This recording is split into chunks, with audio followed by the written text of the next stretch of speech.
Hey everybody, welcome back to All the Things. I'm Nate, and I'm here hanging out with Jade. Hey! And we're getting ready to kick off Chapter 2, Vanishing Glass. Woohoo! Yeah, so, when we were going back over the last episode, we realized that when we were talking about Hagrid flying over Bristol and how long it took, we could actually figure that out. And we did. Just not on the show. When we were editing, we actually realized that we totally could figure it out. And we did. It's only going to take Hagrid total a couple hours to get across all of the UK.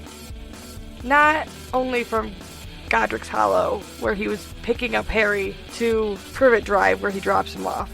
So there's definitely something that he does that, like, he takes Harry, or he just, like, hangs out at a pub for, like, 7 hours. But yeah, I just wanted to, we wanted to point that out, that we had actually taken the time to do a little bit extra research on that, and there was hankiness with the timeline. It definitely didn't take 24 hours for him to fly over Bristol. And we realized that we had made that mistake, and we wanted to make sure we corrected it before we went on. We do notice. So this week, James and Chantal came over again, and we got to sit down and chit-chat about this episode and the first appearance of Parseltongue, and have some more little questions and shit. But yeah, I say we start the show.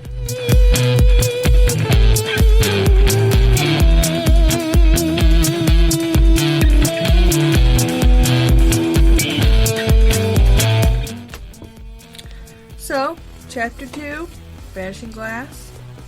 10 years later, the only thing that's really changed is the pictures on the mantle. Dudley's a little older. There's no sign there's any other kid there. None of which include Harry. Yeah. He's clearly not part of the family. Hidden away in his cupboard. Yeah. Except for chores. Yeah. And cooking. Yeah. And Petunia wakes him up from the cupboard. From his dreams about flying motorcycles. Which is awesome. Coolest dreams for a kid to have. I also think it's funny that he dreams. It's a memory, but also a dream from time like... How do you have memories of such a young age? Yeah. He was only It one. was, like, imprinted. We don't have memories. You think it's like a weird fog thing that happens to him periodically? Does he remember, like, flying on a motorcycle? Do witches and wizards get to remember longer than muggles do? Yeah, I don't know. Magical flashbacks and stuff? Like, stamped the shit memory. into- yeah. Right. Yeah. Right into his scar? Yeah. Yeah. Interesting little tidbit. He's very, like, I don't even know what the right word is. He can remember really fucking well. Good theory. But it's Dudley's birthday, and he gets woken up, and he has spiders everywhere, and he's, like, fine with it, because he lives under the fucking stairs. And he has to get up and go make breakfast. And there's presents everywhere. Because Dudley is spoiled rotten. Yeah. It's got, like, a lot of stuff. Like a computer, a TV, a racing bike. My kid doesn't do that shit for his birthday. Didn't they say how many presents he got? Don't they actually 36. count off? Yeah. He counts them. 36 presents. 36. And he's upset about it. He's being a little snot-nosed brat. Like, I've only got 36. 2 less than the year before. Right. Yeah. They make a point to let you know how terrible of a person he is right off the bat. And that his mom and dad, they cater to that. Yeah. They were telling him that they were going to make it right, like right now. Oh, yeah. We'll go to the store and we'll buy you 3 more, and then you're even better. Yeah. And then he's made the comment, little tyke wants his money's worth like his father. Yeah. Right. Yeah. They just kind of laugh it off, like, whatever, it's just a... Well, and it also lets you know, Vernon is the same level of spoiled little brat. Things that and money Dudley is. are clearly important to them. Right. Of which Harry is given none, and they make that very clear. Not unlike in the real world. Right. Harry, real quick, is described in this chapter for the first time. He is small, skinny, he wears old clothes, he has a thin face, knobbly knees, black hair, it's all messy, and bright green fucking eyes. Yes. the green eyes and hair that grows and grows. Yeah, in all different directions. And I just want to say, like, I know we're not doing the movie yet, but again, we talked about this in a podcast that I don't even think was aired. Right. But I have an issue with this in a lot of different TV shows and movies, and they write about green eyes because magic, green eyes, and the actors don't want to wear contacts. So they're like, okay, you can change it to blue or whatever eye color. Wear the contacts. I agree. I think if a book or any story goes as far as pointing out the specific color of somebody's eyes, then it should be done that way. You got people putting on crazy costumes, doing all sorts of insane stuff to make this movie, but they won't put a colored pair of contacts in. Like, I get that it might be uncomfortable, and that might, I don't know, maybe that changes the way they act. I know Harry Potter but was like, 11 dude, when this was it. filmed, but like... You're getting paid millions of dollars to make a movie. Right. Do it. That's just my opinion. I think the biggest point, and I think you'll agree with me, Jade, is they make it very clear in the books he has his mother's eyes is a very important part of the books throughout, that he has his mother's eyes. So to change the eye color, it defeats the whole purpose of characters and storyline. Like, it was important, and Very it should important. have been important in the making of the movie. There's also a poem in book 2 that has to do with it. Like, I don't know why that made such a difference, but there's a poem in book 2 about his green eye, or his green eyes are a part of it, and, like, it doesn't... Spoiler alert. We're going to touch back on this in book 2. Disappointed. We can move on now. I just had to have a moment of silence for that, because they're like... Did you get all the feels out on that? Also, Hermione's teeth. Same thing. Oh. Anyways. So, that's the thing. You are not allowed to ask questions at the Dursleys, so he does not know anything about his parents, really. He knows they died in a car crash, and that's how he got a scar. Lies. But he doesn't know that yet, Chantel. I know, but it's lies. But he doesn't know that yet. All he knows is he's not allowed to ask any questions about it. Or anything else. Or anything else. Because they're assholes. They are. They have left this kid in the dark. Literally and figuratively. They put him in a cupboard. Yep. Go ahead. Say words. When I first read that Harry was living in a cupboard under the stairs, the impression that I got was it was on the side of the stairs. Like, the whole of the stairs was hollowed out. So it was a small room, but it wasn't, like, super tiny either. Yeah, I guess I didn't think it was, like, crazy tiny, but... I'm sorry. I lost my place. I'm sorry. I'm stupid. Just editing. Drinks. Where were we? We've got some good wine tonight. Dudley is described as well. He's large. Very large. He's got a pink face. Not a lot of neck. Small, watery blue eyes and thick blonde hair. And Petunia thinks he looks like a baby angel. And Harry thinks he looks like a pig in a wig. Hasn't lost the baby weight.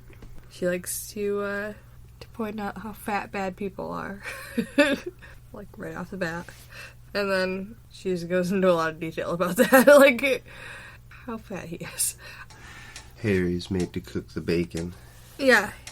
How Breakfast. come Harry's made to do everything around the house, but they wouldn't let him stay home by himself? That's a little bit farther ahead, but yes, they are going to go to the zoo here. It's Dudley's birthday. Mm-hmm. And, like Jay said, Harry's like, just let me stay home, because Mrs. Fig not able to watch him for the first time. He's 10. So that's what my first thought was. Of course he can't stay home. He's 10, but you're right. They make him do everything in the household. So, like, why would they give any care about it? She's like, I can't have him blow up the house. They fear that magically, because they know he has magic. He doesn't know, but they know. And they think that somehow magically he will destroy their home. Is my thoughts. really- That was my take on it. That's a really good thought. Yep. We know that Harry was dropped off by magical people, flying motorcycles, transforming cats, and guys that wear purple and pop up out of nowhere. And he was dropped off at the Dursleys. So it's to be believed that he's got magic of some kind. He was also left with a letter. I've got a catch in my throat, and it's really fucking bad. You got a what in your throat? Like a catch. I don't know what it is. It's a... Phlegm? Yeah, it's a gross. Okay, as we were. But yeah, he was left with a letter, too. So, yes, that is a good point. That they might just be like... They're terrified. They're terrified of the magic that he possesses. Chantal makes points. Very valid. Alright. All her points are valid. Okay. So, they decide that because of this, because he's fucking Magic Dynamite, and they're like, no, you have to be handled with care all the time. They decide, you're coming with us. No babysitter. Also, Dudley's best friend is coming, which is why Dudley, like, freaks out when he finds out Harry's coming. He cries. Like, big cries. Like a whiny little bitch. Like a whiny little bitch. Until Piers gets there, and he's like, oh, okay, alright. Let's go to the zoo. It's got to be cool for his buddy. Yeah. And they all head to the zoo. Piers Polkus, who is a little rat-faced bastard, who just does whatever the hell Dudley tells him. He really serves no purpose except whatever Dudley wants him to serve. One of the lines that does carry over from book to movie is this one right here. Any funny business, any at all, and he would be locked in his cupboard for forever. Yes. Without food. Nope, No? Is that the same? not the same. He says in the book that he'll be locked in his cupboard from now until Christmas. Oh! In the movie, he says for a week. Interjection by the movie buff right here. You're right. In the book, he does say till Christmas. I did write this down. Dudley's birthday, according to what my researched has turned up, is on June 23rd. So, if Harry was to be locked in the cupboard till Christmas, that's a really long fucking punishment. Let's just make that really, really clear. A solid 6 months. Can we assume, like all parents, they're exaggerating?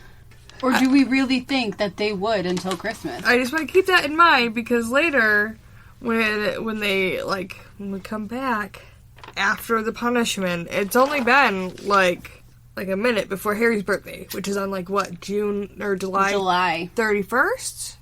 I want to say. I'm gonna go with a maybe on that because I can't confidently, accurately confirm that. But it is July. It's in July. So we come back on Harry's birthday, and that's when the events of the next... I'm jumping. Sorry. But, Yeah, things start to come unraveled really fast. timeline, weirdness. That's all I'm going to say about that. Get to it later. Alright. Harry Potter has had strange things happen to him in the past, which is why Petunia, like you were saying, probably doesn't want to. Do you remember some of the things? Yes. A lot of people coming up to him in public, in outings that he gets to go on. People will smile or wave or bow to him. And I know in the book Petunia will freak out thinking, do you know this person? And of course Harry doesn't, and he says he doesn't. But people know of him. People know who he is and know his name. Maybe we should wait while we do this. Am I allowed? You can, but it's going to be loud. So is Heavy Breather over here, but we're working with Sorry. Oh my stars! Are you talking about I me? am. Yeah! So This is part of Ambiance. what we're doing. yeah, listen. All right, That's a word. but yeah,